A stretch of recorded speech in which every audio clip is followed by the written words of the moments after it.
Hi everyone, it's Allie from OK to Be Fat, and it's time for another episode of the Fat Activism Basics. In this video, I will be discussing weight and weight loss. I will also be using the words obesity and overweight in the context of discussing and quoting scientific studies, even though these are not words I would normally use. This is the failure of dieting. When fat activists point out that fat people are routinely discriminated against in our culture, the inevitable response is, well, if you don't like being discriminated against, why don't you just lose weight? Now, is it really okay to harm an entire group of people just because you don't like what they look like? I would say extremely no. And not only no, but that it's a wildly unethical position to take in the first place.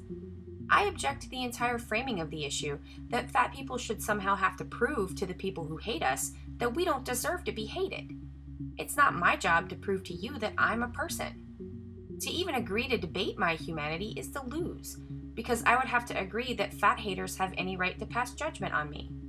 I absolutely reject that idea. I will never agree to a framing that positions me as less than human or as somehow having to prove my humanity to anyone. So, why do a video about diets in the first place? Because a lot of fat people who are being subjected to fat phobia think that their mistreatment is their own fault, that if they could just do it right, just this once, everything will change. People are wasting their time, effort, and money on a lie that harms them and steals from them, not just money, but time. The lie that with enough effort, a fat person can be turned into a thin one. A lie that tells them their pain is their own fault. That lie must be fought, pulled out at the root and exposed. Because no matter how the weight loss industry tries to dance around the fact, diets don't work. No matter how hard you try to rebrand them as lifestyle changes, diets don't work. Every single fat activist can tell you, 95% of diets fail over time. And what we generally mean by that is that 95% of people who lose over 20 pounds will regain it within 5 years.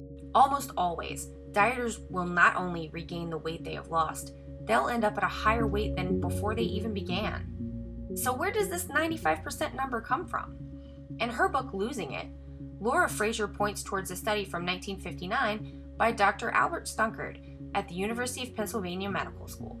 Dr. Stunkard undertook a review of the studies into weight loss available at that time. He criticized the conclusions of almost all the available research. These studies had skewed their own results by excluding people who quit before the end of the research period, or people who were otherwise considered non-compliant. Dr. Stunkard argued that if someone drops out of a weight loss program, the program should be considered a failure for that person, which seems pretty sensible. If you quit in the middle of a test, it generally counts as a failure, everywhere that isn't diet research. There were already hundreds of studies on weight loss in 1958, but when Dr. Stunkard applied his more stringent standards to the available data, only 8 studies made the cut. Not 8%, 8 total.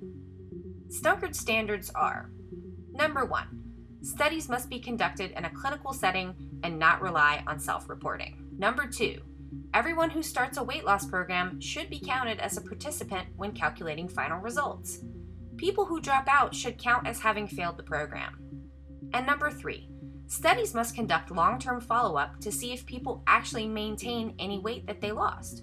We know that weight regain occurs over time, so a study that doesn't follow its subjects for a clinically significant number of years is not giving an honest account of how attempts at weight loss act on the body. Of the 8 studies left, Dr. Stunkard found that only 4% of what he called grossly overweight people lost as much as 40 pounds. And of the patients who had lost weight, after 2 years, only 2% of them had kept it off. We haven't seen any research since 1958 that contradicts these original findings. Most of the studies into weight loss still do not pass the original Stunkard test. Does it make sense for doctors, scientists, and governments around the world to insist that people can lose weight permanently when the topic has barely even been properly studied? Most scientific disciplines would require actual proof to make the kinds of sweeping statements we see people making about weight loss every single day. In 2007, Traci Mann, a professor of psychology at UCLA, published a study called Medicare's Search for Effective Obesity Treatments, Diets Are Not the Answer. Mann reviewed the research on the effectiveness of calorie-restricting diets. At that time, Medicare policy had just been revised to pay for, quote, effective treatments of obesity. This change was a major windfall for the weight loss industry, which could now count on a new and extremely lucrative income source, the United States government. Mann's 2007 review of the research into dieting shows that, quote, 1/3 to 2/3 of dieters regain more weight than they lost on their diets, unquote. Mann also found that even these dismal numbers are most likely underestimating the potential weight regain of dieters over time, due to methodological problems that bias the studies towards a more successful view of weight loss maintenance than is actually warranted. Mann suggests that if dieters were followed for longer than the longest studies, that weight regain might be even worse. Mann's discussion of the problems with the research in 2007 lines up pretty well with Stunkard's conclusions in 1959. The lack of follow-up over a significant enough period of time, when it is known that weight regain over time is the critical issue when it comes to the effectiveness of any weight loss method. The lack of rigorous clinical trials with a real control group, especially the problems of selectively including and excluding study participants with an eye towards influencing the outcome of the study overall. Mann highlights a study from 1995 where the authors reported excluding 2 of the study participants from the final results because, quote, inclusion of the 2 patients strongly skewed the results against weight loss maintenance, unquote. Participants are also regularly excluded from the final results of weight loss studies for either not losing enough weight during the initial study or for quitting completely or dropping out of the follow-ups. Dropouts are regularly not counted at all, instead of counted against the effectiveness of the weight loss method, which they should be. So, if the generally accepted number of weight loss success stories is only 5%, even though if we were really basing the numbers on Dr. Stunkard's 1959 research, it really should be 2% and not 5%, what happens when we talk about really fat people? Not just the 25 pounds every thin person is dieting for, but the people who would have to lose 100 or 200 pounds or more to meet their BMI chart requirements. How successful is weight loss for those people, the ones everyone pretends to be so concerned about? You'd be hard-pressed indeed to find a single fat person who doesn't know all about dieting and who hasn't tried it themselves. If it was truly so easy to make a fat person into a thin one permanently, why do fat people continue to exist? It's not usually for the lack of trying to become thin. The world is made into such a painful place for fat people. There's barely a one of us who hasn't tried, and tried more than once, to escape into the promise of thinness. At least one study has put the likelihood of very fat people achieving a BMI under 25 at a less than 1% probability. A BMI of 25 is where the overweight category currently begins. The probability of an obese person attaining a normal body weight cohort study using electronic health records used medical data from the UK to follow 278,982 people from November 1st, 2004 to October 31st, 2014, and showed a likelihood of reaching and maintaining a BMI under 25 for the highest weight group at a 1 in 608 probability for women, which is a 0.1644% likelihood of success, and for men it was 1 in 362, which is a 0.2476% likelihood of a successful diet. It seems like to me that giving dieting even a 5% chance of working is giving it too much credit. We are constantly subjected to all sorts of wild claims about how healthy it is for people to lose weight when it hasn't in any way been proven that it's even possible for people to lose and maintain weight loss.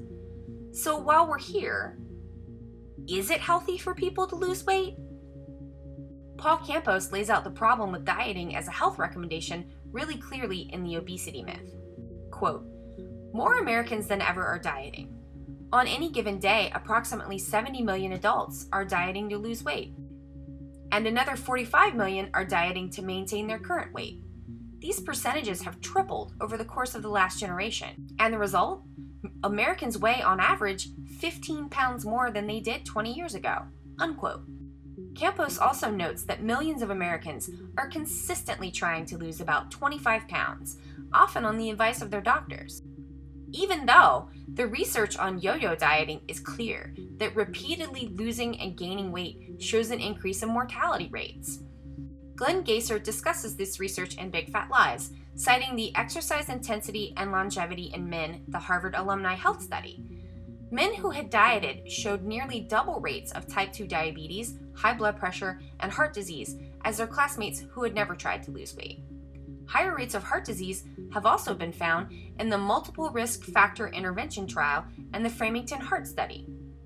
And okay, you may say, but haven't you picked apart the idea of mortality rates as overblown in a prior video? Are mortality rates important or not? And I would say, which mortality rates? If the argument is that epidemiological comparisons that are used to show mortality rates are a valid and important scientific measurement for individual people, then what about the same types of mortality rate studies that show that people who weigh more live longer? What about the studies that show that repeatedly trying to lose weight, regaining it, and trying to lose it again, that this never-ending loop of dieting is linked to increased mortality and disease rates? Somehow those studies and those mortality rates just disappear when the topic of fat people is brought up. Either studies showing mortality rates are important and they can be relied upon, and we should dig into them and see what they actually say, or they aren't reliable and we should treat them with skepticism in all cases, including the ones that seem to condemn fat people. So which is it? I am personally inclined to distrust studies of mortality rates unless the discrepancies are very large and hard to attribute to anything else. In the case of fat people versus thin people, we are talking about really small differences. Please see the BMI Part 3 video for a further discussion of how the statistics regarding these studies can be manipulated. But if we're going to use mortality and disease rates as a way to determine what's considered risky behavior, as so many people want to do, then surely trying to lose weight must be a heavier risk than just being fat. I have to say, I find it extremely callous and cruel the ways that people use these studies against fat people. Shaming the subjects of a study for dying is extremely gross, and it's wrong. Shoving the links of these studies at fat activists and screaming that we're going to die is pretty ugly behavior. Also, you're going to die too. Just FYI. But let's say you don't want to rely solely on epidemiology. I certainly don't. What other evidence do I have of the danger of weight cycling? How about multiple animal studies? In the 1950s and 1960s, researchers conducted a number of animal trials on what we now call yo-yo dieting or weight cycling, and found damage to blood vessels and the heart. The animal evidence, replicated in different experiments and among different types of animals, repeatedly shows that a period of restricted food followed by a period of expanded calorie intake produces high blood pressure and blood vessel damage. But what about case studies of humans, you may ask? Well, in 1944, our friend Dr. Ansel Keys conducted the research into famine known as the Minnesota Starvation Experiment. In this experiment, 32 men were put on a low-calorie diet for 24 weeks. During the refeeding stage, the scientists noticed that many of the men seemed to be in danger of congestive heart failure, with one man needing to be hospitalized for severe heart problems. 32 people not a big enough case study? I agree. Let's take a look at the survivors of the Nazi siege of Leningrad in World War II. From September 1941 to January 1942, the Nazi forces cut off the food supply to the city, putting the entire population in danger of starvation. In 1943, Russian doctors examined 10,000 people who had survived and found that the amount of high blood pressure in the population had increased by 100 and 400%, depending on the age of the subject. And in 1944, the rate of blood vessel damage seen in autopsies in a Leningrad hospital had gone from less than 6% to 55%. Glenn Gaesser notes, quote, "If just a single cycle of losing and gaining weight can strain the cardiovascular system and damage blood vessels, what happens when a one-time episode becomes a recurrent pattern? More damage," unquote. And now is the time when someone inevitably sends me that article from the New York Times from 1999. It's called 95% Regain Lost Weight, or Do They? Because when you Google for something like 95% of diets fail debunk, this article is the first thing that comes up, after a couple of results that reference it. So let's talk about the claims in this article. I encourage you to go read it for yourself. There's a link to the article in the source notes below. And now, when someone inevitably dumps a link to it in the comments, we'll both know that they didn't bother to watch through to the end of the video. The New York Times article is an argument that the Stunkard standards are too strict. Except it doesn't really even make that argument openly, as it relies on noting that Dr. Stunkard did clinical trials on only 100 people, but does nothing to mention his survey of the entire available body of research. The researchers quoted in the article try to discredit the Stunkard study as not credible due to a small sample size, without mentioning that he had reviewed and rejected the majority of the available dieting research for not being scientifically rigorous. I feel that this omission is deliberately misleading, as it boils down the Stunkard study to one clinical trial, rather than acknowledging the larger critique of the majority of research into dieting as incomplete and deceptive. So, if the Stunkard standards are too strict, what are these researchers proposing instead? The National Weight Control Registry, a collection of self-reported information about weight loss. If you are willing to say that you've lost 30 pounds for the duration of a year, you too can be counted as a success story by the National Weight Control Registry, a project that the article notes is funded by, quote, financing from drug companies and other sources, unquote. What other sources? I don't know. I sent them an email to ask, but I haven't heard back. Now, it should go without saying that self-reporting is not a better way to scientifically track weight loss over time than a clinical trial. It's a worse way. We all know that, right? Because there's no way to double-check people's self-reported figures, when if you had them in a clinical environment, researchers would be taking their own measurements and not relying on self-reporting. Additionally, a single year is not enough time to label a weight loss attempt a success. If dieting works so well that fat people can be made thin for the entire rest of their lives, as people love to claim, then we should easily be able to see successful diets in their second and third decades. But we don't see that. We see outliers, and we see people repeatedly losing and gaining weight, which has been proven by science to be more dangerous than just being fat. In her article in the Journal of Nutrition, Education, and Behavior called The National Weight Control Registry, A Critique, Joanna Cada points all this out and more. She mentions an article by the registry researchers in 2003, which shows that even among so-called success stories represented by the 2,400 registry participants included in one of their studies, that 72% had already regained weight from when they had first registered, and 23% of the participants who were mailed a follow-up survey did not return it. Those people should count against the figures as failing their weight loss maintenance, and yet the registry researchers do not count them at all. Because the registry is completely based on self-reporting, we can only track the weight regain of the people who are willing to admit to it.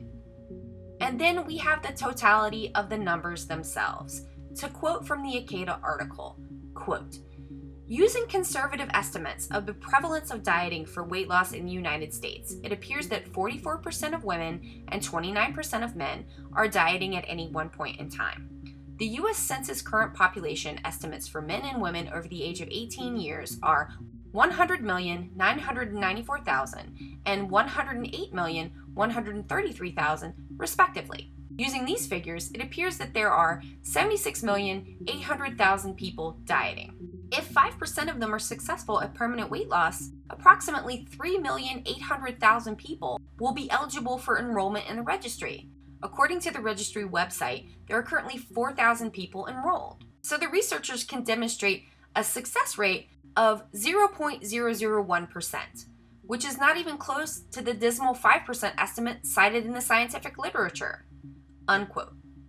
The National Weight Control Registry is a joke. It proves nothing, except that when it comes to dieting, people are willing to engage in all manner of special pleading that diets do work and for everyone, when that's not at all what the real science shows, not when it is subjected to rigorous scientific standards. Dieting doesn't work. That's simply a fact.